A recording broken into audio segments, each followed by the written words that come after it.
नमस्कार, आप देख रहे हैं प्रेस जागरण और मैं हूं कुंदन। बात हम आज राहुल गांधी की करेंगे।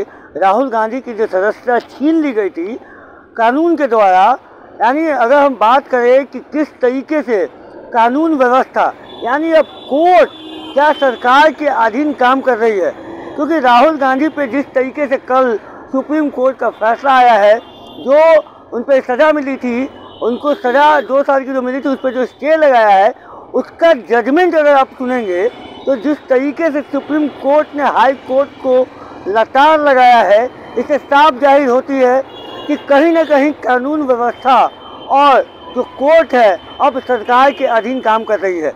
जी हाँ, हम आपको बताएंगे इस वीडियो में कि किस तरीके से राहुल गांधी की सदस्यता ख़त्म करने को लेकर तो उनको अधिकतम सज़ा थी उस केस की, मानहानि केस की जो अधिकतम सज़ा थी 2 साल, वो पूरे 1.5 साल के इतिहास में पहली बार राहुल गांधी थे जिनको मिला था। और ये इसलिए मिला था कि उनकी जो सदस्यता है वो रद्द हो जाए। लोकसभा की जो सदस्यता है, अगर आपको 2 साल की सज़ा हो जाती है तो आपका ऑटोमेटिकली आप लोकसभा के सदस्य नहीं रह सकते और आने वाले किसी भी चुनाव लड़ने से भी आप वंचित रह जाएंगे। तो ये भाजपा को फ़ायदा पहुंचाने वाला कहीं ना कहीं ये फैसला था।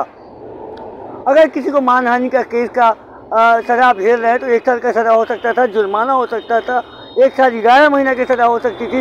ये 2 साल क्यों, 1 दिन की भी कम सज़ा अगर होती तो राहुल गांधी की सदस्यता नहीं जाती। और ये बात मैं नहीं, सुप्रीम कोर्ट के जो जज हैं जिन्होंने राहुल गांधी पे फैसला सुनाया है, उन्होंने हाई कोर्ट को लतार लगाते हुए उन्होंने ये पूछा है कि 150 पन्ने का जो जजमेंट हाई कोर्ट ने राहुल गांधी के खिलाफ दिया था, उसमें सारे जगहों पे राहुल गांधी को बताया गया था कि आप अनुशासन में रहिए, अनुशासन में बोलिए, क्योंकि आप जहाँ भी भाषण देते हैं वहाँ पर ऐसे विवाद खड़े होते हैं।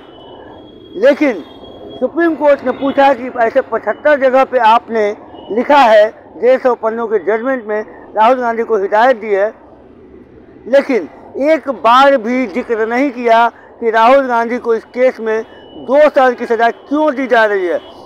यह एक बहुत बड़ा सवाल है कि क्यों नहीं लिखा गया 150 पन्ने के जजमेंट में एक जगह भी।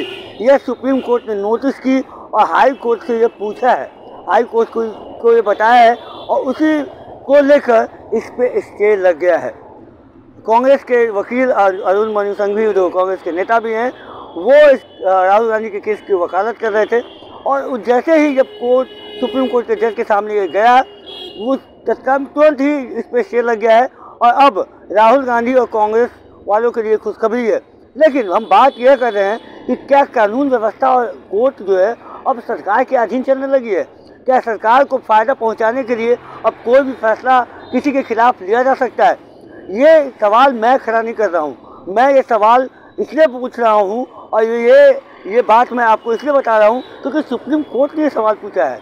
ये सवाल सुप्रीम कोर्ट के जज ने खड़ा किया है और वो भी हाई कोर्ट पे। तो अब कोर्ट एक दूसरे के फैसलों पे अब इस तरीके से टिप्पणियां कर रही है, तो कहीं ना कहीं इसमें कोई बू आती है। ये राजनीतिक बू है कि राहुल गांधी के लोकसभा सदस्य नहीं रहने से या अगर उनके चुनाव नहीं लड़ने से फ़ायदा किसको होता? सीधा फ़ायदा भाजपा को पहुंचता, क्योंकि राहुल गांधी एक ऐसा चेहरा बन चुके हैं। जब से भारत जोड़ो यात्रा की शुरुआत हुई और उसके बाद से जिस तरीके से वो पब्लिक मीटिंग कर रहे हैं, जो आम जनता से मिल रहे हैं, उनके समस्याओं को समझ रहे हैं, तब से जनता के बीच में उनके प्रति एक अच्छा रुझान आया है।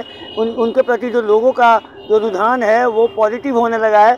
अब लोगों को लगने लगा है कि इस महंगाई और बेरोजगारी से जो निजात है वो राहुल गांधी दिला सकते हैं। ऐसा विश्वास जो है अब जनता के बीच में जगने लगा है। लेकिन सवाल जो है कोर्ट का है, सवाल जो है वो कानून का है कि अब कानून और कोर्ट भी अगर सरकार के अधीन काम करने लगी तो क्या होगा इस देश का, क्या होगा आम नागरिक का, क्या होगा आम जनता का। अगर कोर्ट में जाते हैं और सरकार के खिलाफ में कोई बात करते हैं तो आप पे भी सज़ा हो सकती है, आपको भी सज़ा दिया जा सकता है। राहुल गांधी के पास उतना पैसा था, उतना रुतबा था, वो सुप्रीम कोर्ट तक गए। लेकिन अगर आम इंसान का ऐसा क्या होगा अगर कोर्ट ऐसा बिकाऊ होता जाएगा?